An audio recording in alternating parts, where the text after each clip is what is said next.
कांग्रेस का कहना है कि इतनी जल्दबाजी क्या है कि आप उनका घर खाली कराने में लगे हैं तुरंत नोटिस। घर उनका नहीं है, जनता का है। देखिए, कांग्रेस पार्टी इस बात की आदी हो चुकी है कि जैसे अमेठी में गरीब नागरिकों की जमीन हड़पा ली, वैसे ही आज देश की राजधानी में टैक्स पेयर का मकान हड़प लेंगे। नमस्कार, मैं हूं आपके साथ मनीषा सिंह और आप देख रहे हैं एबीपी गंगा। स्मृति का ये बयान तो आपको याद ही होगा, जो तब का है जब राहुल गांधी को बंगला खाली करना था। लेकिन हालात ऐसे हो गए कि अब कभी मोदी कैबिनेट का कद्दावर चेहरा रही स्मृति ईरानी का बंगला भी खाली करा लिया गया है। मशहूर शायर गालिब के मशहूर शेर हैं, निकलना खुल्द से आदम का सुनते आए हैं, लेकिन बहुत बेआबरू होकर तीरे कूचे से हम निकले। यहाँ खुल्द यानी खुदा को जनता माने तो जनता का फैसला ही आपके स्वर्ग यानी आशियाने को बरकरार रखती है। अमेठी की जनता ने स्मृति ईरानी को नकारा और उनका बंगला छीन लिया गया, जहां वो पिछले 10 साल से रह रही थी। बता दें कि राहुल के सिपहसालार कांग्रेस के किशोरी लाल शर्मा से अमेठी में करारी शिकस्त के बाद पूर्व केंद्रीय मंत्री स्मृति ईरानी से दिल्ली वाला सरकारी बंगला खाली करवा लिया गया। उन्हें दिल्ली स्थित 28 तुगलक क्रिसेंट बंगला मिला हुआ था, जहां वो बीते 10 साल से रह रही थी। ये तस्वीरें देखिए, जहां कभी स्मृति ईरानी का नेम प्लेट हुआ करता था, अब हटा दिया गया है।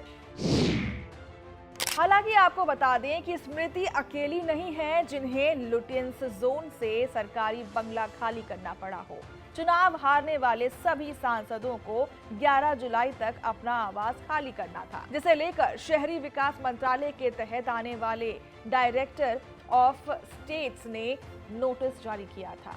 ऐसे में स्मृति समेत सभी हारे सांसदों ने सरकारी बंगला खाली कर दिया, जिन्हें दूसरे चुनाव जीतकर आए हुए सांसदों को आवंटित किया जाएगा।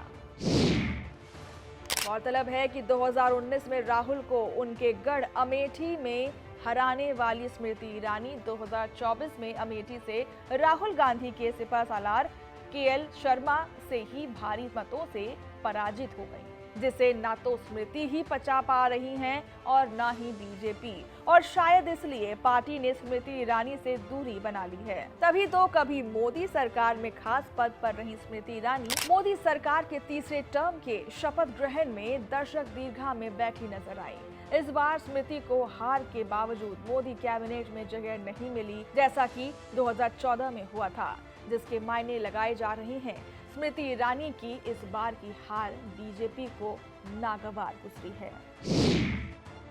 यानी 2024 के बाद ना सांसदी रही, ना केंद्रीय मंत्री का पद और ना ही सरकारी बंगला। ऐसे में ये भी सवाल उठ रहे हैं कि अब स्मृति ईरानी कहाँ रहेंगी? क्या वो अमेठी वाले अपने बंगले में वापस लौट जाएंगी, जहां उन्होंने इसी साल 22 फरवरी को पूरे विधि विधान से गृह प्रवेश किया था, या फिर कहीं और? हालांकि लोकसभा चुनाव के प्रचार के दौरान स्मृति ईरानी बार बार कह चुकी हैं कि वो अमेठी की बेटी हैं और यहीं रहकर लोगों की सेवा करेंगी।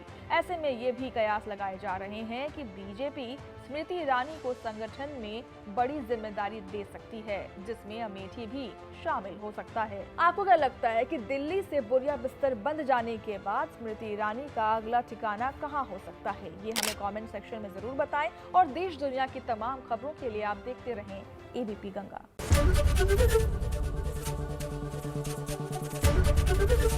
एबीपी गंगा, खबर आपकी, जुबान आपकी।